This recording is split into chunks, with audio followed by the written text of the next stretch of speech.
My name is Jørgen Sten Andersen, and I would also thank you for a very nice presentation, but I would also thank Frede for a very nice presentation. And my question is actually to Frede.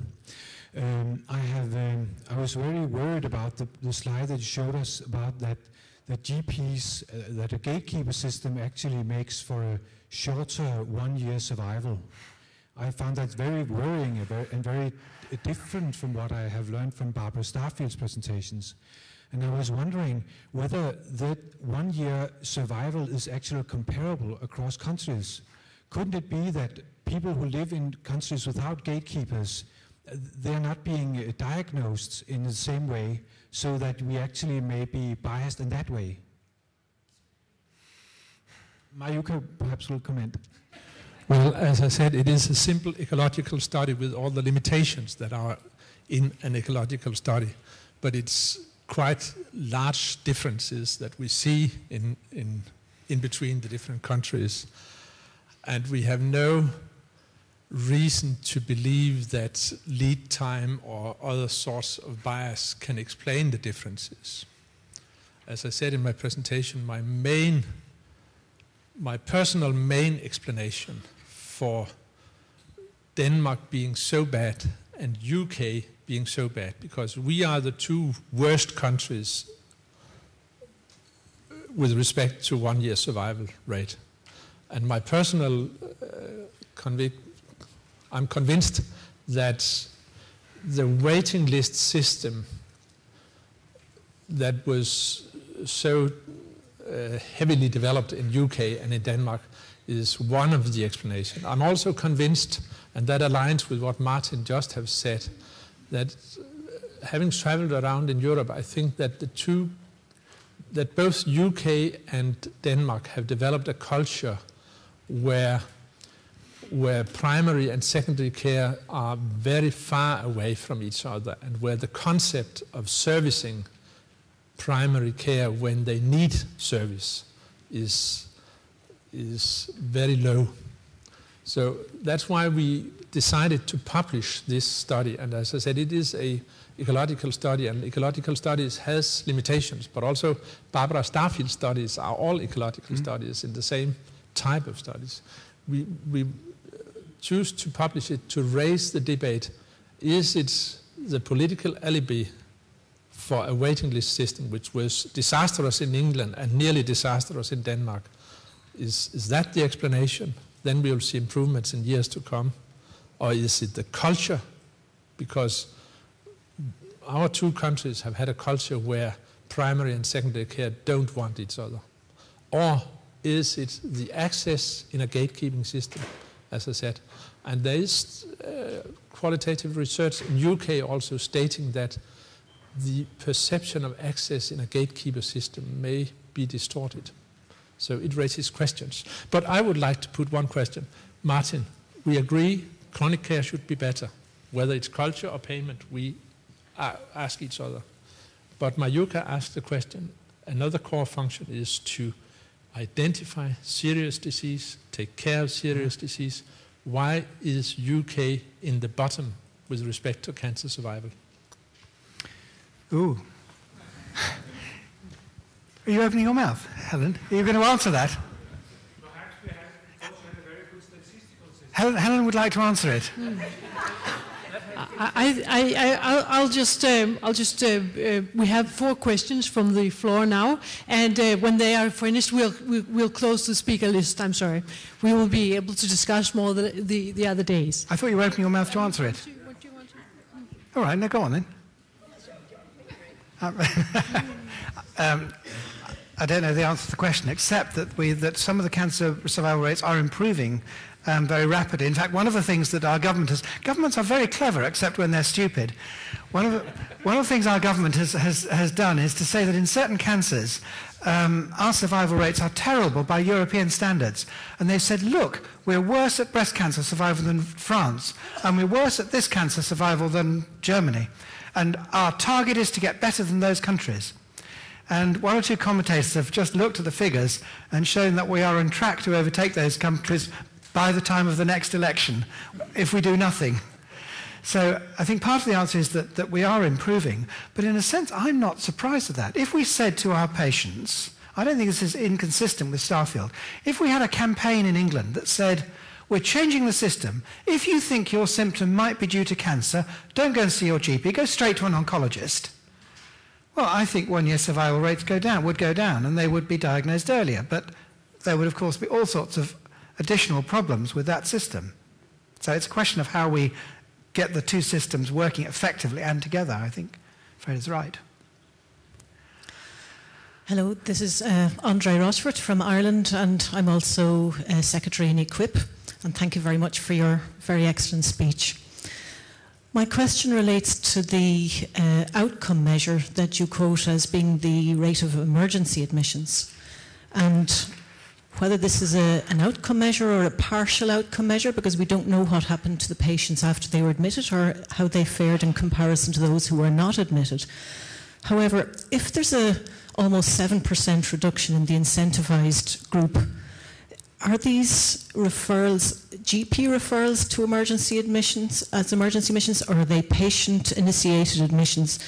Because if there is an impact on the rate of GP referral, I wonder, has there been any assessment of the rate of GP referrals to other secondary services and how COAF might affect that? Yeah, the answer is no, but we could do. Thank you, we'll do that. The question on how the patients get to hospital is a very interesting one, because it varies a lot in different parts of the country. So in small towns and in rural areas, patients who go to hospital as emergencies are frequently referred by a general practitioner or a general practitioner out of our service. In big urban areas, it's different. In big urban areas, patients generally refer, or much more frequently refer themselves. But is that a failure of GP systems? Is that because they couldn't get to their general practice? So I don't think you can completely absolve GPs of responsibility when their patients turn up in casualty out of hours if they're not able to easily access the GP. But I agree, there are all sorts of potential interpretations of those data, which is, well, we've not put them into a paper yet, and we've got more analyses to do before we do, but I thought I'd whet your appetite. Partly to say that, you know, it is, and people have, this is very difficult because we've shown some improvements in care, and some people have Bob Pleatcroft, for example, in the University of East Anglia, has published a paper essentially extrapolating and showing the number of lives that have been saved by QOF, and it's a lot of lives. And I think that sort of extrapolation is quite difficult to make because there are lots of other things that have potentially gone on.